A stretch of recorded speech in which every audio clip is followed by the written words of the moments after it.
guys. All right, so it's Tuesday, and hopefully yesterday you listened to your story on the slideshow, and today we're going to go ahead and read it out loud together. So as always, if you would like to follow along in your book as I'm reading, you can. We're on pages 278, 279, and if you need to pause the video to go grab your book, now's the time. Okay, just as a refresher, our story this week is called The Harvest Birds, and it's written by Blanca Lopez de Mariscal, and it's illustrated by Linda Kane. I really like this story because it kind of teaches us a lesson. Our genre, as always, is a folk tale, and folk tales are usually stories that have been around for a very long time. They've been told over and over and over again. And a lot of them are so old that they weren't even written down at first. They were told orally, which means people just spoke them.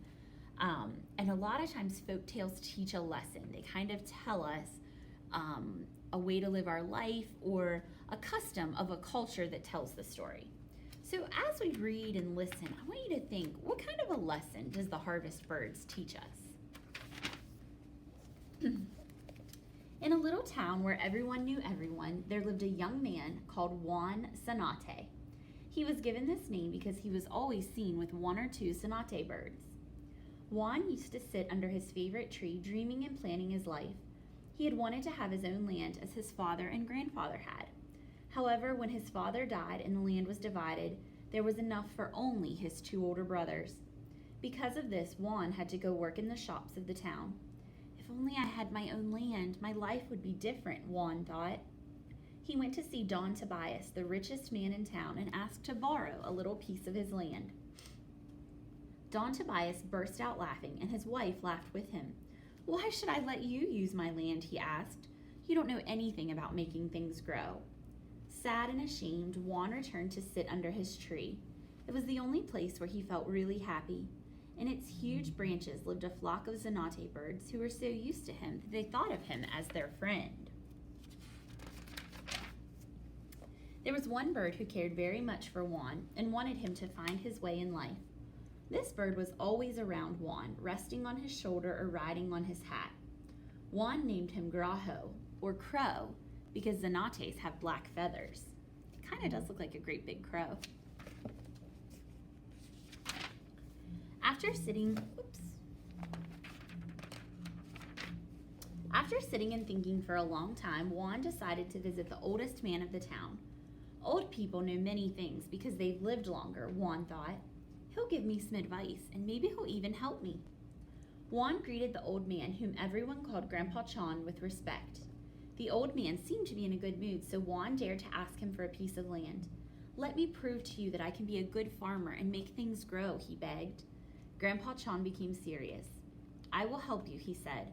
"I will let you use some land. If you fail, however, you must work for me for free for as many days as you have used my land."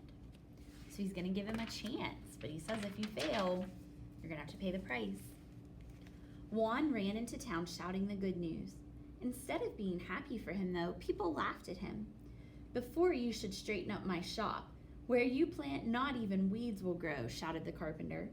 "Don't waste your time, Juan. Come and work on this wheel," cried the blacksmith. "Help me with these sacks of flour and stop dreaming," added the baker. Juan decided that nothing anyone said would stop him. "It's time to get to work," he told himself. He began to prepare his land for planting. It was a very tiny patch of land and didn't offer much promise of a big harvest. Still, Juan kept working, watched over by his good friends the Zanates. "My head is small, like my garden patch, but it is big enough to hold my dreams," thought Juan.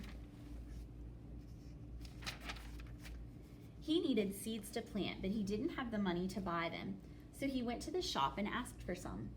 "Juan, sweep up the corn, bean, and squash seeds from my floor and take them to my pigs," the shop owner said. "Then if you wish, you can take some seeds for yourself." Juan was happy because now he had seeds to plant. He didn't scare away the Zanates the other farmers did. Instead, he gave them some of his leftover seeds to eat so they wouldn't be hungry. After all, the Zanates were his friends, and he cared for them very much. Grajo was always with him, giving him advice as he worked. Days passed, and the tiny plants began to appear. Little shoots of weeds came up along with them. The Zanates told Juan not to throw the weeds away as the other farmers did. Plant them on the borders of your land, said the birds. Why do you think you would plant them on the borders as kind of a fence? Think about that. When the other farmers heard what Juan was doing, they laughed at him. Imagine keeping weeds in your field. Well, do you think that by having weeds along the outside edge, it might keep animals and people from getting in? Let's see if it helped his crop. At harvest time, everyone was waiting to make fun of Juan once again. They were sure he would fail. When Juan arrived in town, everyone was amazed. He brought a wonderful harvest. Huge ears of corn, brightly colored squashes, and tasty-looking beans. So did it work? It definitely worked. He had a great harvest. How did you do it? They all wanted to know. Juan smiled and answered, I did it with the help of my friends, the Zanates, the harvest birds. I learned to listen to the voice of nature. Work for me, Juan, everyone shouted. Teach me your secrets. No, answered the old man. Juan works for no one now, because I am going to give him the land that he harvested. After selling the crop at an excellent price, Juan Zanate and Grandpa Chan returned to the little patch of land that was now Juan's. The old man asked Juan to tell him his secret. The Zanates taught me that all plants are like brothers and sisters, replied Juan. If you separate them, they become sad and won't grow. If you respect them and leave them together, they will grow happily and be content. So I asked you at the beginning to think about what kind of a lesson does this story teach us? Did you think of anything? Yeah, so this story teaches us the importance of hard work and not letting people or things get you down. Juan had a lot going against him, didn't he? He didn't get any land from his father. He didn't have money. The townspeople, they were kind of jerks, honestly. They didn't help him at all. They were mean and rude and laughed at him. And a lot of those things could have caused Juan to quit and say, no, I'm going to give up on my dream. But instead, he kind of used it as motivation. He thought about it and it helped him work harder and really try harder to follow his dream. And obviously it worked out because he ended up with an amazing crop and Grandpa Chan gave him his own land. So through hard work and not listening to people who were mean, he achieved his dreams.